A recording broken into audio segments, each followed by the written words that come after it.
আজকে শুক্রবারের ঝলমলে রোদ্দুর আবহাওয়াতে আমি আর আমার মা চলে যাচ্ছি আমাদের এখানে সব থেকে বড় বস্ত্র বাজারে, যেটা বসে হচ্ছে শুক্রবার দিনকে ভোর 4টে থেকে প্রায় বিকেল 5টা অবধি। তো এখন বাজে বিকেল 4টে।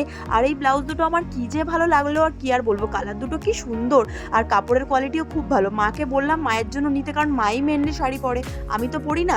বাট বেচারির গায়ে আর হলো না, মানে মায়ের সাইজের এখানে ব্লাউজ ছিল না। কি সুন্দর সুন্দর চারিদিকে শাড়ি পাওয়া যাচ্ছিলো। মেনলি বলতে গেলে এখানে 70% শাড়িরই দোকান, আর অন্যান্য জামা কাপড় প্রচুর ছিল। আর মেনলি আমি গিয়েছিলাম হচ্ছে আমার জন্য দুটো টি শার্ট কিনতে।